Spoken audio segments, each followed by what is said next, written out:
Hello everyone, here is your Reet Kaur and welcome back to your favorite channel Earn Money Job। ਜਿਵੇਂ ਕਿ ਤੁਹਾਨੂੰ ਪਤਾ ਕਿ recently Punjab ਪਟਵਾਰੀ ਦੀਆਂ ਵੈਕੈਂਸੀਜ਼ ਆਈ ਨੇ ਆਫਟਰ ਲੌਂਗ ਵੇਟਿੰਗ ਪੀਰੀਅਡ।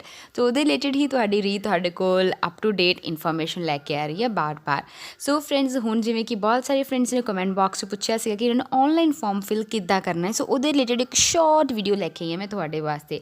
ਸੋ friends, ਤੁਹਾਨੂੰ ਕੀ ਕਰਨਾ ਹੈ ਕਿ ਗੂਗਲ ਕ੍ਰੋਮ 'ਤੇ ਜਾ ਕੇ, ਬੈਸਟ ਵਿਲ ਵੀ ਕਿ ਤੁਸੀਂ ਕ੍ਰੋਮ 'ਤੇ ਜਾ ਕੇ ਸਭ ਤੋਂ ਪਹਿਲਾਂ ਤੁਸੀਂ ਉਹਨਾਂ ਦੀ ਜਿਹੜੀ ਵੈਬਸਾਈਟ ਹੈ ਉਹ ਤੁਸੀਂ ਫਿਲ ਕਰੋਗੇ। ਇਹ ਵੈਬਸਾਈਟ ਸਭ ਤੋਂ ਪਹਿਲਾਂ ਕ੍ਰੋਮ 'ਤੇ ਜਾ ਕੇ ਤੁਸੀਂ ਇਹ ਫਾਰਮ ਇੱਥੇ ਇਹ ਵਾਲੀ ਜਿਹੜੀ ਲਿੰਕ ਹੈ ਜਾਂ ਸਾਈਟ ਹੈ ਜਿਹੜੀ ਇਹ ਤੁਸੀਂ ਫਿਲ ਕਰੋਗੇ। ਜਦੋਂ ਫਿਲ ਕਰੋਗੇ ਤਾਂ ਜੋ ਤੁਹਾਡੇ ਸਾਹਮਣੇ ਸਕਰੀਨ ਦੇ ਉੱਪਰ ਸ਼ੋ ਹੋ ਰਿਹਾ ਇਸ ਤਰੀਕੇ ਦਾ ਕੁਝ ਓਪਨ ਹੋਏਗਾ। ਅੱਜ ਮੈਂ ਤੁਹਾਨੂੰ ਸ਼ਾਰਟ 'ਚ ਦੱਸ ਰਹੀ ਕਿ ਫਾਰਮ ਕਿੱਦਾਂ ਫਿਲ ਕਰਨਾ, ਅਪ ਟੂ ਡੇਟ ਇੱਕ ਸਟੈਪ ਜਿਹੜਾ ਉਹ ਮੈਂ ਤੁਹਾਨੂੰ ਇਸ ਸ਼ਾਰਟ ਵੀਡੀਓ ਦੇ ਵਿੱਚ ਤੁਹਾਨੂੰ ਦੱਸ ਰਹੀ ਹਾਂ। So watch this video till the end.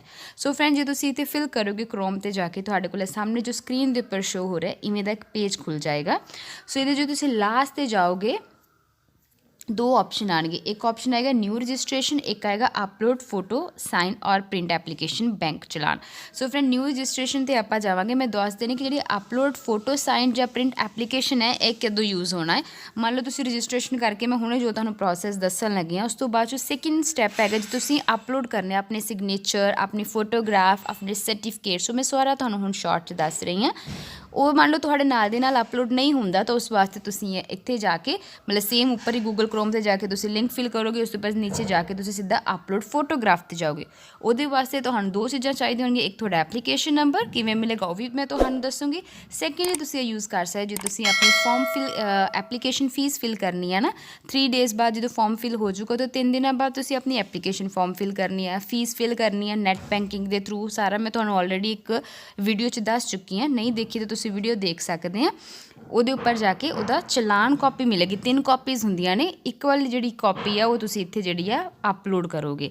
So friends, ਮੈਂ ਤੁਹਾਨੂੰ ਦੱਸ ਦਿੰਦੀ ਕਿ ਜਿੱਦਾਂ ਇਸ ਤਰੀਕੇ ਨਾਲ ਤੁਸੀਂ ਨਿਊ ਰਜਿਸਟ੍ਰੇਸ਼ਨ 'ਤੇ ਚਲੇ ਗਏ, ਇਸ ਤੋਂ ਬਾਅਦ ਤੁਹਾਡੇ ਕੋਲ ਇੱਕ ਨੈਕਸਟ ਸਟੈਪ ਆਏਗਾ। ਜਦੋਂ ਤੁਸੀਂ ਇਸ ਤੋਂ ਬਾਅਦ ਤੁਸੀਂ ਜਾ ਰਹੇ ਨਿਊ ਰਜਿਸਟ੍ਰੇਸ਼ਨ ਦੇ ਵਿੱਚ, ਨਿਊ ਰਜਿਸਟ੍ਰੇਸ਼ਨ ਤੁਸੀਂ ਕਲਿੱਕ ਕੀਤਾ, ਉਸ ਤੋਂ ਬਾਅਦ ਤੁਹਾਡੇ ਕੋਲ ਨੈਕਸਟ ਸਟੈਪ ਆ ਜਾਏਗਾ। ਸੋ ਫਰੈਂਡਸ, ਇਸ ਤੋਂ ਬਾਅਦ ਤੁਸੀਂ ਕਲਿੱਕ ਕਰੋਗੇ ਨਿਊ ਰਜਿਸਟ੍ਰੇਸ਼ਨ ਦੇ ਉੱਪਰ। ਜਦੋਂ ਨਿਊ ਰਜਿਸਟ੍ਰੇਸ਼ਨ ਦੇ ਉੱਪਰ ਤੁਸੀਂ ਫਿਲ ਕਰੋਗੇ ਤਾਂ ਉੱਪਰ ਆ ਜਾਏਗਾ ਓਕੇ। ਸੋ ਫਰੈਂਡਸ, ਇਵੇਂ ਦਾ ਐਪਲੀਕੇਸ਼ਨ ਫਾਰਮ ਹੈ ਜੋ ਤੁਸੀਂ ਫਿਲ ਕਰਨਾ ਹੈ। ਸੋ ਮੈਂ ਤੁਹਾਨੂੰ ਦੱਸ ਦਿੰਦੀ ਹਾਂ ਫਿਲ ਕਰਕੇ। ਸਭ ਤੋਂ ਪਹਿਲਾਂ ਜਿਨ੍ਹਾਂ ਦੇ ਉੱਪਰ ਇਸ ਤਰੀਕੇ ਦੇ ਡਾਟਸ ਲੱਗੇ, ਫਲਾਵਰ ਬਣੇ ਰੈੱਡ ਕਲਰ ਦੇ, ਉਹ ਜ਼ਰੂਰੀ ਹੈ ਫਿਲ ਕਰਨੇ। ਸਭ ਤੋਂ ਪਹਿਲਾਂ ਤੁਸੀਂ ਕਿਹੜੀ ਪੋਸਟ ਵਾਸਤੇ ਫਿਲ ਕਰ ਰਹੇ ਹੋ। ਟੋਟਲ 4 ਫਾਰਮ ਸੀਗੇ, ਪੋਸਟ ਸੀਗੀਆਂ ਜੋ ਮੈਂ ਤੁਹਾਡੇ ਨਾਲ ਆਲਰੇਡੀ ਵੀਡੀਓ 'ਚ ਸ਼ੇਅਰ ਕਰ ਰਹੀ। ਜੇ ਤਾਂ ਇੱਕ ਲਈ ਕਰਨੀ ਹੈ ਤਾਂ ਇੱਕ ਭਰ ਦਿਓ, ਜੇ ਤੁਸੀਂ ਇੱਕ ਤੋਂ ਵੱਧ ਕਰਨੀ ਹੈ ਤਾਂ ਫਿਲ ਕਰ ਸਕਦੇ। ਜਿੱਦਾਂ ਇਸ ਤਰ੍ਹਾਂ ਜਾ ਕੇ ਜਿਹੜੀ ਵੀ ਕਰਨੀ ਆ ਉਹ ਫਿਲ ਕਰ ਸਕਦੇ ਹਾਂ।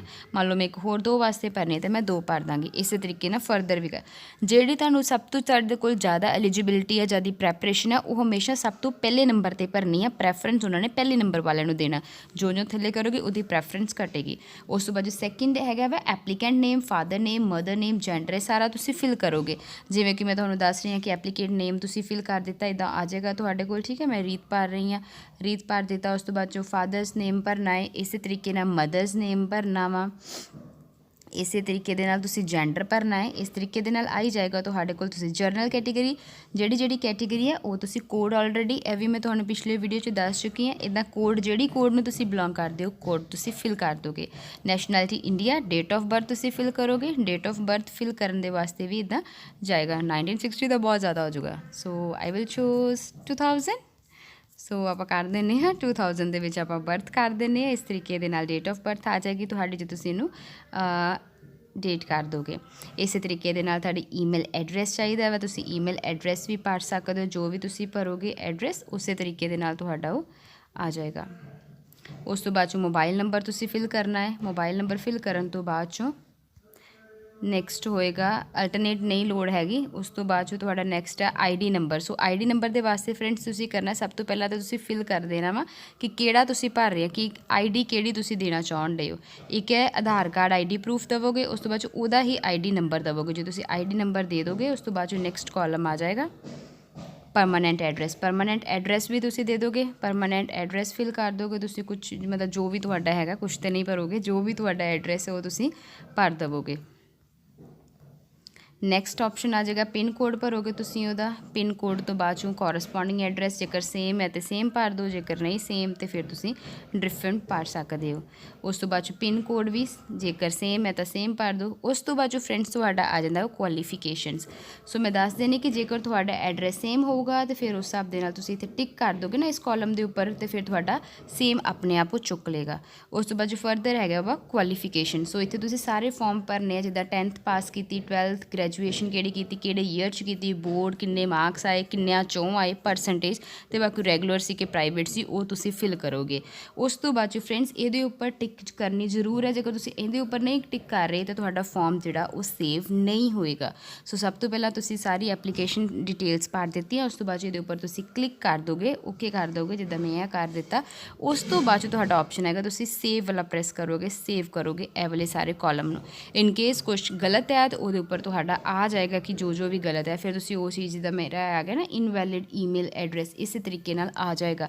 ਜੇਕਰ ਨਹੀਂ ਅਦਰਵਾਈਜ਼ ਇਹ ਸਾਰਾ ਕੁਝ ਸਹੀ ਭਰਿਆ ਹੈ ਤਾਂ ਤੁਹਾਡਾ ਸੇਵ ਜਿਹੜਾ ਉਹ ਹੋ ਜਾਏਗਾ। ਜਦ ਸੇਵ ਦਾ ਪ੍ਰੈਸ ਕਰੋਗੇ ਤਾਂ ਤੁਹਾਡੇ ਕੋਲ ਨੈਕਸਟ ਆਪਸ਼ਨ ਆ ਜਾਏਗਾ। ਸੋ ਫਰੈਂਡਸ ਉਸ ਤੋਂ ਬਾਅਦ ਇਸ ਤਰੀਕੇ ਦਾ ਕੁਛ ਆ ਜਾਏਗਾ। ਜਦੋਂ ਤੁਸੀਂ ਸੇਵ ਕਰ ਦੋਗੇ ਤਾਂ ਇੱਥੇ ਤੁਸੀਂ ਅਪਲੋਡ ਕਰਨਾ ਹੈ ਸਾਰਾ ਕੁਛ, ਸਿਗਨੇਚਰ, ਫੋਟੋਗ੍ਰਾਫ ਅਤੇ ਮਾਰਕਸ਼ੀਟ। ਸੋ ਜਿਹੜੀ 100 KB ਤੋਂ ਘੱਟ ਤੁਹਾਡੀ ਇਮੇਜ ਹੋਣੀ ਚਾਹੀਦੀ ਹੈ। ਜਿੱਥੇ ਚੂਜ਼ ਫਾਈਲ 'ਤੇ ਜਾ ਕੇ ਕਲਿੱਕ ਕਰੋਗੇ ਤਾਂ ਇੱਕ ਫਾਈਲ ਚੂਜ਼ ਹੋ ਜਾਏਗੀ, ਜਾਂ ਕੈਮਰੇ 'ਚੋਂ ਜਾਂ ਫਾਈਲ 'ਚੋਂ ਕਰਕੇ ਫਿਰ ਉਸ ਹਿਸਾਬ ਦੇ ਨਾਲ ਤੁਸੀਂ ਕਰੋਗੇ। ਫਿਰ ਇਸੇ ਤਰੀਕੇ ਨਾਲ ਤੁਹਾਡੇ ਸਿਗਨੇਚਰ ਹੋਣੇ ਚਾਹੀਦੇ ਆ। ਜਿਹੜੀ ਫੋਟੋਗ੍ਰਾਫ ਆ 3 ਮੰਥਸ ਤੋਂ ਲੇਟ ਨਹੀਂ ਹੋਣੀ ਚਾਹੀਦੀ, ਓਲਡਰ ਨਹੀਂ ਹੋਣੀ ਚਾਹੀਦੀ, ਅਤੇ ਉਹਦਾ ਸਾਈਜ਼ ਵੀ 10 KB 100 KB ਤੋਂ ਘੱਟ ਹੋਣਾ ਚਾਹੀਦਾ, JPG ਫਾਰਮੈਟ 'ਚ ਹੋਣਾ ਚਾਹੀਦਾ। ਇਸੇ ਤਰੀਕੇ ਨਾਲ ਤੁਹਾਡੇ ਸਾਈਨ ਵੀ ਪ੍ਰੋਪਰ ਜੋ ਤੁਸੀਂ ਸਿਗਨੇਚਰ ਕਰ ਰਹੇ ਹੋ ਆਪਣੇ ਬਾਕੀ ਡਾਕੂਮੈਂਟਰੀ ਸੇ ਸੇਮ ਹੋਣੇ ਚਾਹੀਦੇ। ਇਹ ਨਹੀਂ ਕਿ ਐਵੇਂ ਹੀ ਆਪਾਂ ਕਰ ਦਿੰਦੇ ਹਾਂ, ਅਦਰਵਾਈਜ਼ ਫਾਈਨਲ ਤੇ ਪ੍ਰੋਸੈਸ ਤੇ ਕਾਉਂਸਲਿੰਗ ਟਾਈਮ ਤੇ ਤੁਹਾਨੂੰ ਪ੍ਰੋਬਲਮ ਕ੍ਰੀਏਟ ਹੋਏਗੀ। ਇਸੇ ਤਰੀਕੇ ਨਾਲ 10th ਦੀ ਮਾਰਕਸ਼ੀਟ ਜਿਹੜੀ ਆ ਉਹਦੀ ਫੋਟੋ ਕਲਿੱਕ ਕਰਕੇ ਤੁਸੀਂ ਇੱਥੇ ਅਪਲੋਡ ਕਰੋਗੇ। ਜਿਹੜੀ ਵੀ ਤੁਹਾਡੇ ਕੋਲ ਕੁਆਲੀਫਿਕੇਸ਼ਨ ਹੈ ਉਹ ਅਪਲੋਡ ਕਰੋਗੇ। ਉਸ ਤੋਂ ਬਾਅਦ ਤੁਹਾਡੇ ਕੋਲ ਆਪਸ਼ਨ ਨੀਚੇ ਆ ਰਿਹਾ ਅਪਲੋਡ ਦਾ, ਫਿਰ ਤੁਸੀਂ ਅਪਲੋਡ ਕਲਿੱਕ ਕਰ ਦੇਣਾ, ਤੁਹਾਡਾ ਫਾਰਮ ਜਿਹੜਾ ਉਹ ਫਿਲ ਹੋ ਜਾਏਗਾ। ਸੋ ਫਰੈਂਡਸ ਇਹ 'ਚ ਮੈਂ ਦੱਸਣਾ ਚਾਹੁੰਦੀ ਕਿ ਜੇ ਤੁਸੀਂ ਅਪਲੋਡ ਕਰੋਗੇ ਤਾਂ ਤੁਹਾਡੇ ਕੋਲ ਇੱਕ ਐਪਲੀਕੇਸ਼ਨ ਨੰਬਰ ਆਏਗਾ। ਸੋ ਇਹ ਤੁਸੀਂ ਇੱਕ ਵੱਖਰਾ ਕਾਪੀ ਤੇ ਕਿਤੇ ਵੀ ਲਿਖ ਸਕਦੇ ਆ। Application number and date of birth, ਇਹ ਦੋ ਚੀਜ਼ਾਂ ਜ਼ਰੂਰੀ ਆ। ਜੇਕਰ ਕੱਲ੍ਹ ਨੂੰ ਤੁਹਾਡਾ ਕਿਤੇ ਵੀ ਵੇਖਣਾ ਹੈ ਕਿ ਅਪਲੋਡ ਹੋਇਆ ਕਿ ਨਹੀਂ ਹੋਇਆ, ਮੇਰਾ ਫਾਰਮ ਅਪਲੋਡ ਹੋਇਆ ਕਿ ਨਹੀਂ, ਮੇਰੀ ਫੀਸ ਅਪਲੋਡ ਹੋਈ, ਜੋ ਵੀ ਉਹ ਦੇਖੋਗੇ ਉਹਦੇ ਵਾਸਤੇ ਤੁਹਾਡੇ ਕੋਲ ਦੋ ਚੀਜ਼ਾਂ ਹੋਣੀਆਂ ਚਾਹੀਦੀਆਂ, ਉਹ ਐਪਲੀਕੇਸ਼ਨ ਨੰਬਰ ਐਂਡ ਤੁਹਾਡਾ ਡੇਟ ਆਫ ਬਰਥ। ਸੋ ਮੈਂ ਦੱਸ ਦਿੰਦੀ ਹਾਂ ਕਿ ਇਨ ਕੇਸ ਤੁਸੀਂ ਚਲਾਨ ਕਾਪੀ ਬੈਂਕ ਦੀ ਫੀਸ ਸਬਮਿਟ ਕਰਦੇ ਹੋ ਤਾਂ ਉਸ ਟਾਈਮ 'ਤੇ ਉੱਥੇ ਜਾ ਕੇ ਜਿਹੜਾ ਮੈਂ ਤੁਹਾਨੂੰ ਦਿਖਾਇਆ ਸੀਗਾ ਨਾ ਕਿ ਨਿਊ ਰਜਿਸਟ੍ਰੇਸ਼ਨ ਜਾਂ ਫਿਰ ਅਪਲੋਡ ਕਰਨਾ ਹੈ, ਉੱਥੇ ਕਲਿੱਕ ਕਰ ਦੋਗੇ ਅਪਲੋਡ ਵਾਲੇ 'ਤੇ ਤੁਹਾਡੇ ਕੋਲ ਆਪਸ਼ਨ ਆ ਜਾਏਗੀ। ਸੋ ਫਰੈਂਡਸ ਉਸ ਤਰੀਕੇ ਤੁਹਾਡੇ ਕੋਲ ਇਮੇਜ ਆ ਜਾਏਗਾ। ਮੰਨ ਲਓ ਤੁਸੀਂ ਪਹਿਲਾ ਫਾਰਮ ਫਿਲ ਕਰਤਾ, ਸੇਵ ਕਰ ਦਿੱਤਾ, ਤੁਹਾਡੇ ਕੋਲ ਫੋਟੋ ਅਪਲੋਡ ਨਹੀਂ ਹੋ ਰਹੀ, ਸੇਵ ਕਰ ਦਿਓ, ਐਪਲੀਕੇਸ਼ਨ ਨੰਬਰ ਤੁਹਾਡੇ ਕੋਲ ਜਨਰੇਟ ਹੋ ਜਾਏਗਾ ਜਿਵੇਂ ਹੁਣੇ ਤੁਹਾਨੂੰ ਮੈਂ ਦਿਖਾਇਆ। ਸੋ ਉਸ ਤੋਂ ਬਾਅਦ ਤੁਸੀਂ ਅਪਲੋਡ ਕਰ ਸਕਦੇ ਹੋ ਫੋਟੋਜ਼। ਮੰਨ ਲਓ ਕੋਈ ਟੈਕਨੀਕਲ ਪ੍ਰੋਬਲਮ ਕਰਕੇ ਤੁਹਾਡੇ ਨਾਲ ਦੇ ਨਾਲ ਫੋਟੋਗ੍ਰਾਫ ਸਿਗਨੇਚਰ ਨਹੀਂ ਅਪਲੋਡ ਹੋਏ ਤਾਂ ਉੱਥੇ ਜਾ ਕੇ ਜਿੱਦਾਂ ਤੁਹਾਨੂੰ ਕਿ ਸੈਕਿੰਡ ਆਪਸ਼ਨ 'ਤੇ ਜਾ ਕੇ ਫਿਰ ਤੁਸੀਂ ਤੇ ਐਪਲੀਕੇਸ਼ਨ ਨੰਬਰ ਭਰੋਗੇ, ਡੇਟ ਆਫ ਬਰਥ ਭਰੋਗੇ ਅਤੇ ਸਬਮਿਟ ਕਰੋਗੇ ਤਾਂ ਉਹੀ ਅਪਲੋਡ ਵਾਲਾ ਆਪਸ਼ਨ ਆ ਜਾਏਗਾ, ਜਾਂ ਫਿਰ ਚਲਾਨ ਕਾਪੀ ਨੂੰ ਅਪਲੋਡ ਕਰਨਾ ਹੈ ਤਾਂ ਉਹ ਆਪਸ਼ਨ ਆ ਜਾਏਗਾ। ਸੋ 3 ਡੇਜ਼ ਤੋਂ ਬਾਅਦ ਤੁਸੀਂ ਆਪਣੀ ਫੀਸ ਸਬਮਿਟ ਕਰ ਸਕਦੇ ਹੋ। ਅਤੇ ਜਿਹੜੀ ਫੋਟੋਗ੍ਰਾਫ ਆ ਉਹ ਸਪੈਸ਼ਲ ਹੈ ਕਿ 3 ਮੰਥਸ ਤੋਂ ਲੇਟ, ਪੁਰਾਣੀ ਨਹੀਂ ਹੋਣੀ ਚਾਹੀਦੀ, ਨਵੀਂ ਹੋਣੀ ਚਾਹੀਦੀ ਆ। ਸੋ ਇਹ ਸੀਗਾ ਫਰੈਂਡ ਸ਼ਾਰਟ ਵੀਡੀਓ ਜਿਹਦੇ ਵਿੱਚ ਮੈਂ ਤੁਹਾਨੂੰ ਦੱਸਿਆ ਕਿ ਔਨਲਾਈਨ ਫਾਰਮ ਕਿੱਦਾਂ ਫਿਲ ਕਰਨਾ ਹੈ। ਬਾਰ-ਬਾਰ ਕਹਿ ਰਹੀ ਹਾਂ ਕਿ ਬਹੁਤ ਟਾਈਮ ਬਾਅਦ ਇਹ ਵੈਕੈਂਸੀਜ਼ ਆਈਆਂ ਨੇ। Start preparing for this and do crack this exam. ਇਹ ਨਾਲ ਈਜ਼ੀਲੀ ਨੰਬਰ ਵੀ ਬਹੁਤ ਵਧੀਆ ਆਇਆ ਵਾ ਇਸ time vacancies the. So put your all hard work so that ਤੁਸੀਂ ਈਜ਼ੀਲੀ ਇਹ ਵਾਲੀ ਜੋਬ ਲੈ ਲਓ। ਬਾਕੀ ਨਾਲ ਦੇ ਨਾਲ ਸਾਡੀ ਪੂਰੀ ਟੀਮ ਦਾ ਪੂਰਾ ਸਪੋਰਟ ਤੁਹਾਨੂੰ ਨਾਲ ਹੈ। ਜੋ ਵੀ ਤੁਹਾਨੂੰ ਪੁੱਛਣਾ ਹੈ ਸਟੱਡੀ ਮਟੀਰੀਅਲ ਦੇ ਰਿਲੇਟਡ ਜਾਂ ਕੁਛ ਵੀ, do ask us in the comment box. We are always here to help you for cracking these exams so that you can easily get these jobs. So friend, this was all about today's video. Hope you have liked this video and stay tuned with your Reet Kaur on your favorite YouTube channel Earn Money Job for more upcoming government job notification. Till then, take care, bye bye, and all the very best for your preparation.